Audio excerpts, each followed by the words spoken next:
G'day guys, we're out here fishing for kingies and amberjacks, pearlies and sapper, whatever else jumps in our line, because we are running an artificial lure called a jig. That's right, today it's all about jigging the Shelfline from around 80 metres out to a couple of 100 metres. So we got the crew on board today. Of course, we got the skipper Timmy, we got Stewie, we got my nephew Jack, we got me, and we got my young fella Kalen. So today, what we are going to be doing is working those areas, looking for bait balls, dropping the jigs down. Stick with us because you are in for one hell of a ride.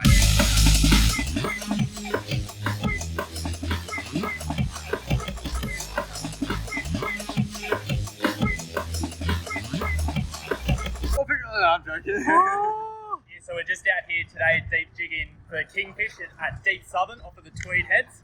And guys, we're just using a pretty basic spin reel. This is a Stella 6000, little jig rod, and some long jigs. So typically speed jigging, we use quite a long profile with hooks just on the top. So if we're using hooks on the bottom, when you're jigging and getting that action that we'll show you later, sometimes the tail of the jig overtakes the head of the jig and snags on your line. We could be jigging, say, 150 metres deep, so it's quite a long way back up if that does bounce. So first of all, if we pan around, we've seen a few fish on the sounder. So you can see our drift lines there as well. So we're drifting from north to south, which is pretty typical on the east coast. And we've located that bait, all those fish. So now we'll send down our jigs and we'll see how it goes. We've got an outer drift, we've got an inner drift. I'm just chasing one in the middle now.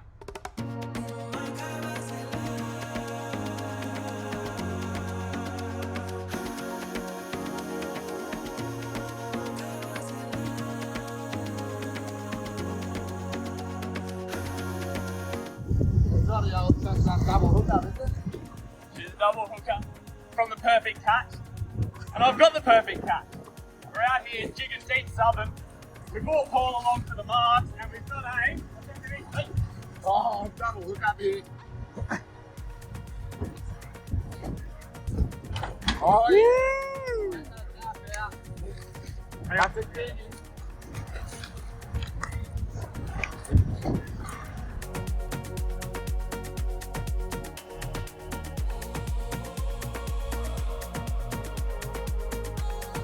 Double hooked up. Stewie's got his up. I reckon he's a sashimi champion. We're about 20 metres out. I'm pumping. He's coming back out. Keep going, mate. Pumping, I can tell you. He's hit like a steam train, Yeah, eh? are they? Real hard.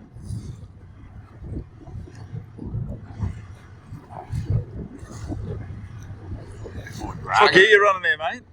Well, I've got a famous samurai rod and a little Shimano jigger. 3000 it is. One of my faves, not too heavy.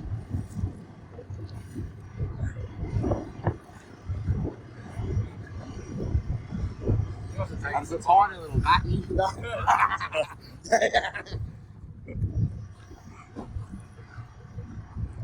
Oh, boss. Here we go. A little bit of colour. Seems to be 3-1 on this side of the boat, Stewie, mate. Jumping over that.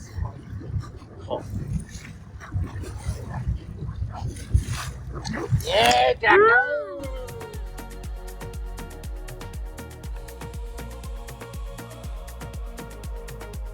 How's that, Stewie?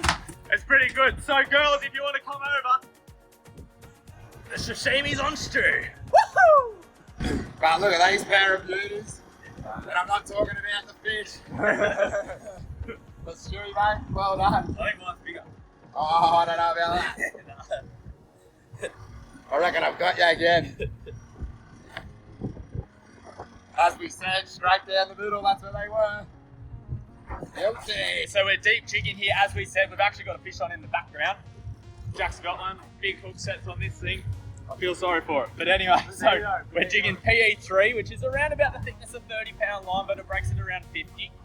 Multicoloured line. So as you can see, there is different colours coming off. It goes down quite quick, so we always count on the way back up. When it stops, it's obviously on the bottom.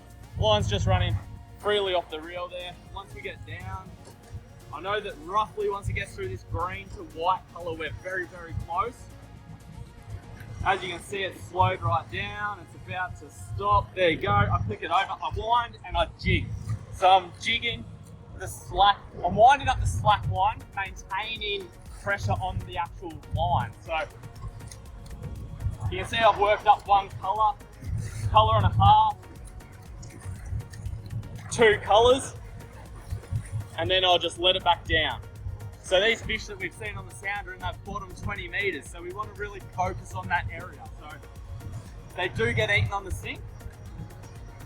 So we're just going to run the line through our hands. Sometimes this actually increases the speed of our jig because we're holding the jig quite solid, so it runs down on the right angle. Again, I'm onto my green line now, so I know that I'm very close.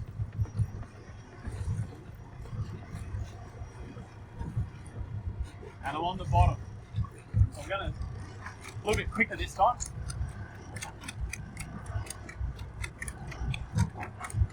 So you see a lot of jigging, not a lot of winding. We're really focusing on that area.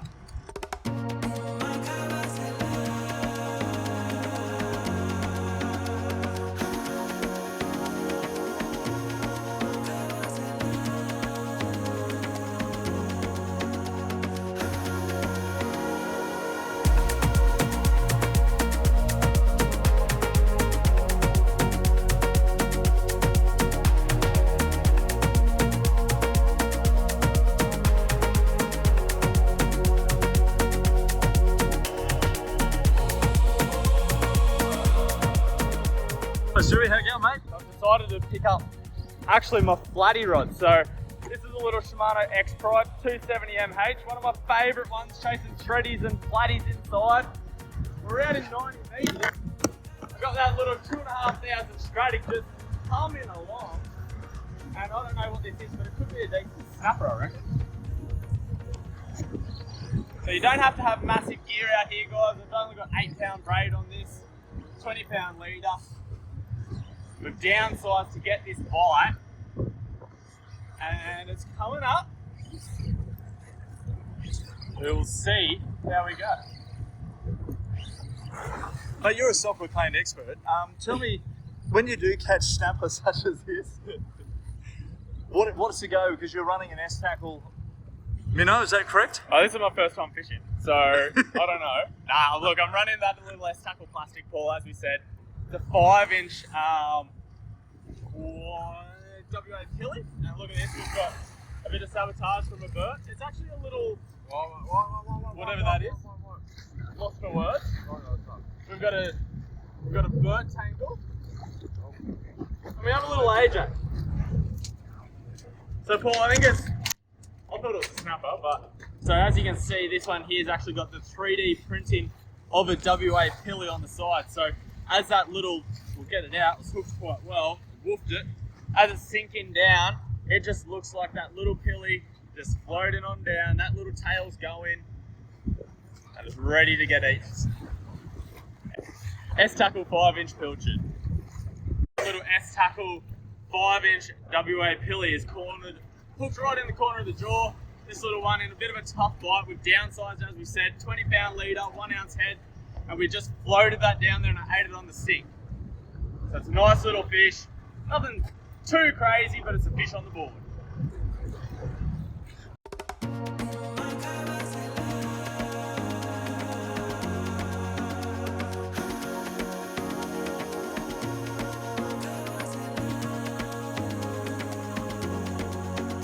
You had to sweeten the bait up. Sweeten the lure up with a bit of bait. And that's a good thing, up on the reef we do that. Drop down a jig for the coral trout, you might have to give it a bit of a sweetener if the fish are going a bit slow.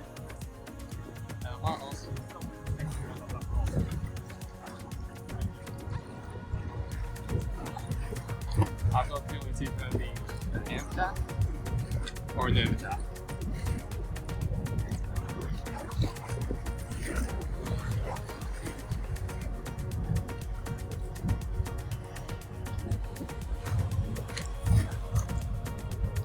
I've got about 50 metres left if that.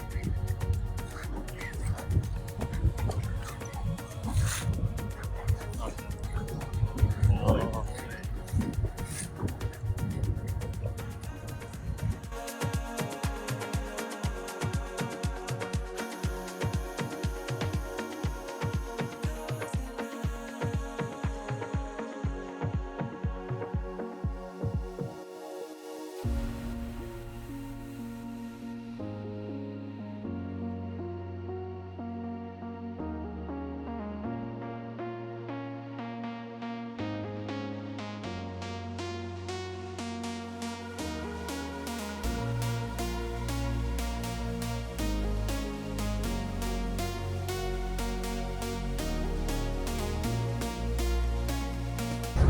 Kingfish. What is it? Kingfish. Kingies. Yeah. Nothing too big. Nice little rat size. Just legal. So Stewie, you got to do a bit of do-say day around the boat at times when you hook up. Yeah, that's right. So, luckily we're all really good friends because we're quite understanding when people get in the way. It can be quite a tense moment. So, it's quite a large fish, so quite important because they do swim around other lines and stuff like that. We're only using pretty light gear, so this fish is fought pretty hard.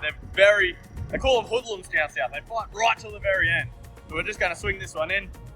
As you can see, Caelan's been using like a little hybrid jig type of thing. So we've got a head, like an octo type head with an octopus skirt, and we put a pilly or a squid or something like that on there just to kind of zhoosh it up. Give it a bit of love. Give it a bit of love. I'm a lover, not a fighter. But Kingies are fighters.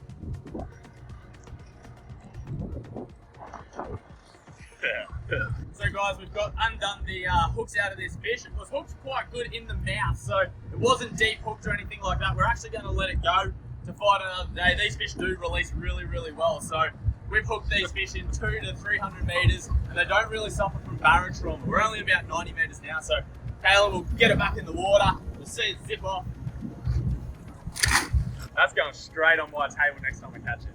Oh look, that spear in the water just gets a bit of oxygen straight through its gills and gives it the best rate of survival success. So guys, we're just walking through a little bit of our tackle that we've been using today and we're going to use as we keep on fishing. So we're just moving spots.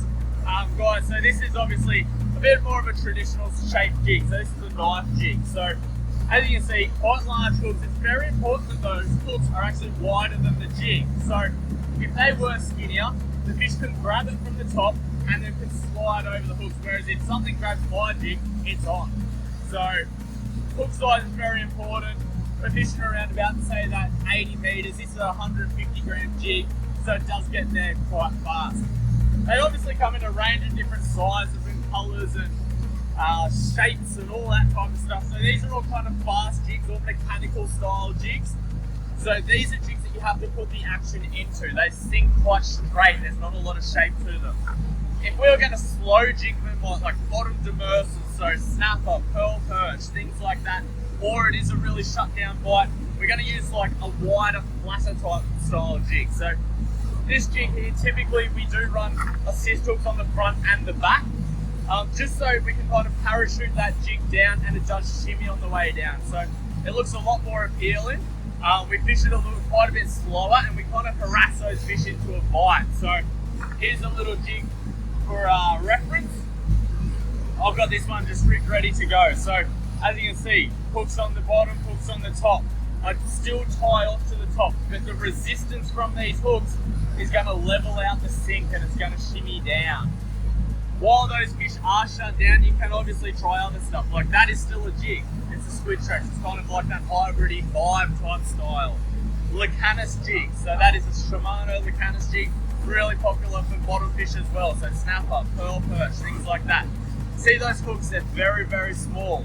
You don't need big hooks on these jigs because the fish actually bite the tentacles as they would a live squid, and it just gets caught in those little meaty parts of the lips. So quite a soft rod is needed to work this jig correctly, and it just stops you from pulling those hooks out during that mid-bite. So quite important. Big hooks, go as hard as you want. Small hooks, back and back, take your time. So as you can see, we've got this bit of a strange contraption or a strange rigging method here. So we're tying up to a solid ring. This is quite important because a split ring like this one actually has two sharp surfaces. So apart from being obviously sharp and it can cut your leader, it's actually quite easy to change your jig. So you can leave that split ring on your lure or you can take it with you. So just say I've had a couple of drops with this jig and it's not working on the day, or it might be a little bit light. All I'm going to do, I'm going to grab a pair of quality split ring pliers, which I normally just have in my pocket, easy access. Straight in there, I'm going to snap off that jig. I'm not retying, I'm just changing the jig. I've got another jig out of my wallet. No hooks on the jig so they don't get snagged in your wallet. I just open it up and I snap it straight back on. The fastest way to change your jigs through the day. So joining your leader to your braid line, there's so many different knots out there. We got an FG knot or an all-braid knot or a double uni knot, whatever it might be. But you're going to have thin braid going to generally 80, 100 or even up to 150, sometimes 200 pound leader, depending where you're fishing and what you're targeting. Whether it's rocky structure, the fish might duck in there, whether you're after amberjack around that 80 pound mark, they get pretty big, or even maybe massive kingfish, you're going to have some really heavy leader to stop that resistance when I do run into a cave or around snags. So I'm just going to show you what we do in a quick and easy way. So I've got my leader here on the braid. I'm just going to twist it up. This is going to be basically my 40 turn bimini twist. So I'm at 10, 11, 12, 13, 14, 15, 16, get it up to around 40. And then it's a real good way to do this, but you don't want to have just a loop and then run your monofilament straight on it, because it ain't going to work. Now I've got big hands here, so what I'm going to do here is stretch my fingers down and watch what happens to this tag line. As I lift it up, that tag line will then start to run back down it like it is there. Done. So it runs back around it. I then lock that up with my fingers. I'm going to take that tag line here. I know it's a bit difficult to see, but I just basically half hitch it around. And that just is going to lock it off now. So I grab that and lock it off. I'll do it again on this side. And we lock that off again. You can do a couple of different half hitches around it just to give it that nice bit of a locked situation. So we're just going to trim that up now. There we go. We keep our tag, of course. So now I've got single 40 turn bimini twist going to a double knot right here. Okay, so what I'm going to do now is get our leader, and I'm going to put it through here like so and hold it with my finger. From here, I'm going to wrap this around that 5 times, keeping pressure on this at all times. 2, 3, 4, 5. Back through where your finger was here. Keep those wings of that double nice and even and tight. Wet it. Now watch this, it'll pull down nice and tight here. Done. So I'll trim that up again, nice and close, it's fine. And there we have it. So we've got our single braid going to the twist, going to a double, and then of course going to a heavy fluorocarbon leader, which then takes us all the way down to our jig, as you can see there. Ready to go. The knot in that line has been tied up to a single ring, as Stu was saying before, the solid ring, which is really important. And that way, if it does come off the lead of the jig or anything like that, you're still attached to the fish. That's how we rig it up. So give it a go. Wherever you are fishing, make sure you learn those knots before you come out. It's going to make life a lot easier. Get yourself a really good pair of split ring pliers and have a whole variety of jigs, because you never know what colour is going to work on the day. That's what it's all about. So we're just dropping down to about 85, 90 metres. Earlier on we were fishing around 200 metres and just absolutely cracked. So I'm getting bent in the bow rail. So look at this, just getting absolutely drilled. I need to get this fish back. Beauty of that Ocean Jigger Shimano, big handle. And I got that P3 grappler here, nice and light. And this fish has got some serious weight to it.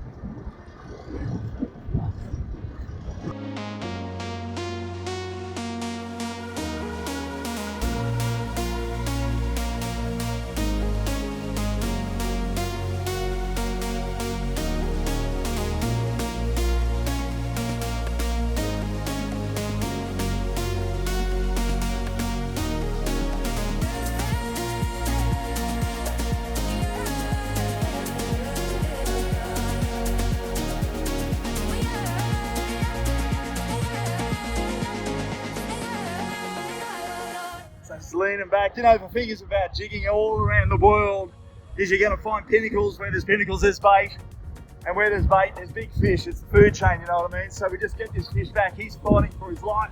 We're fighting to get him up. And of course, we're running the Ocean 8 braid here, so we can tell how far away this fish is from getting him to the top. But Man, anything's working out here at the moment, whether you're running metals or squid tracks or S-tackle, plackies, anything like that, just getting absolutely cracked. But I want this fish the other way. Come on, mate.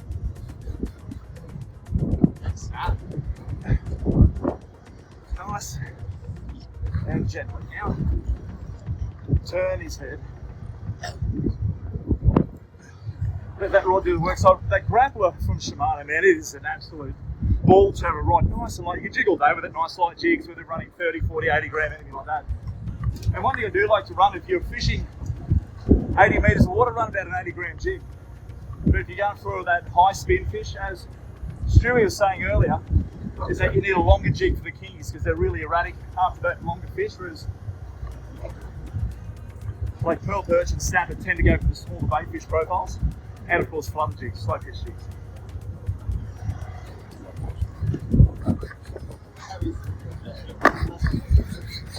This guy does not want to come up.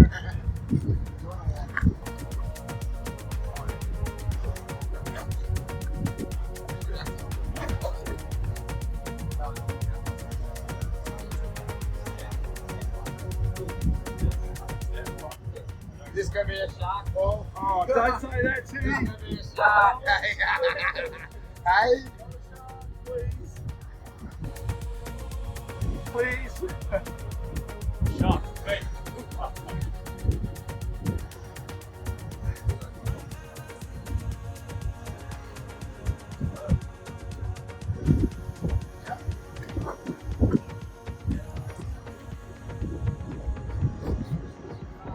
Let me know when you see colour, Paul. I'll do, mate. I see colour line.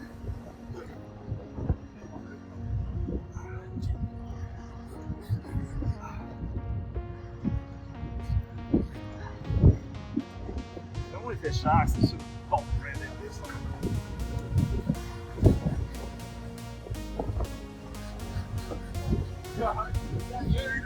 Could be a kingfish.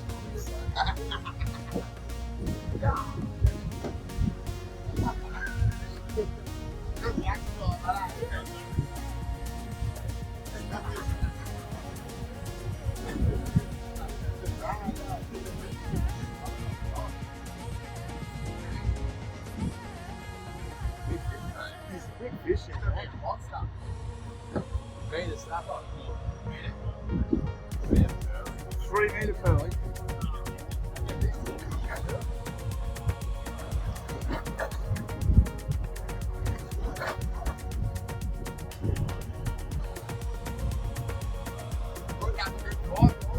TV is such a good fight. It's up and down too.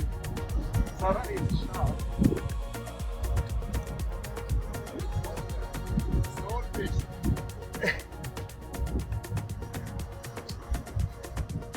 We're very lucky to eat young bull. Thanks very much for that, Stu. Young bull. And of course, if you'd like to Young bull.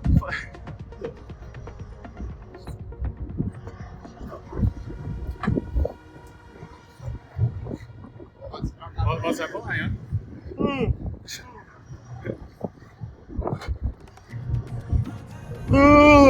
Well, we're running into tomorrow. If you could probably speed it up, mate. Alright. Yeah, the bar and wine. This is what mates are for. They take the mickey out of every opportunity they get. Good colour. You got colour. You got the gaff? Yeah, we're ready. Wow, I'm on it. Nah, it's there. It's a lovely piece of coral from the depths. It's a sea cucumber. Here he comes. Here he comes. Oh, yeah. Oh! Oh, Oh! It's actually a quite a large kingfish. Oh, that's a good one. Oh! Great. There you go. Go on, you boys. On the little jig. What an absolute cracker. That was a very good gaff shot as well as pre-bled. Oh, I gotta say, So check that Paul, out. I think those hooks are just about to come out. So this is a really important thing, guys. There's small hooks on these, a lot of these jigs. So you Look at get this. that constant pressure. Wow, that's the squid tracks. Have a look at that. Little hooks. And that fish is an absolute animal of a kingfish. Wow, struggling to hold this guy up, man. I'll tell you. Woo! Stewie. Very well done, Paul. Thanks, mate. Very well. We got it. It was very lucky that you had an expert team of people to coach you through this catch of a lifetime. Thank you. I want to thank my mom. I'm going to no, but also It's a very good fish, mate. when you go into, say, my brother Dougie, what would you rate him and I as angler? Yeah. Well, you haven't got any tangles yet today, so I'm very proud. You're not really carrying on the bird family trait, but mate, that's a very good capture, mate. On PE3 as well, light little rod as you said. It is truly a fantastic size fish. Oh, look at that. Oh. There we go. Now, Paul, obviously there's quite a bit of blood. It's because we've gaffed the fish, and we're going to bleed the fish anyway. Yep. It's very important with kingies in particular to obviously bleed it. Yep. Helps the eating quality, particularly if you want to sashimi it or that type of thing. But being such a fish got lots of blood. Yeah, Blood's they do. got real You've blood, got to get rid of the blood. Yeah. So let's. So we're doing it a favour. We're making a bit of a mess, but Clean that up. There you have it, mate. We've got a couple of good kingies today, some nice sandbars. This is a general mixed bag. Jigs. What a great day. yeah, 100% Paul. Look, you might have just topped me today on the size, but I put a few more in the esky, so we went alright. We've scraped and got together a really good seed. Yeah. And it's some pretty challenging finding conditions, Paul. The weather was fun, but the fish didn't play a part. That's it. You know, you can check your fish apps. Today was supposed to be a 4-star day. Bite time between 10 and 12. I think that was the worst time of the day to actually bet the fish didn't bite. But you never know. You just got to give it a crack. Get up there nice and early and enjoy your day. If you like videos, you want to see more like this, of course, like and subscribe. We'll see you again soon. More on our segments on YouTube channel. Thanks, Judy. No worries, thanks, Paul.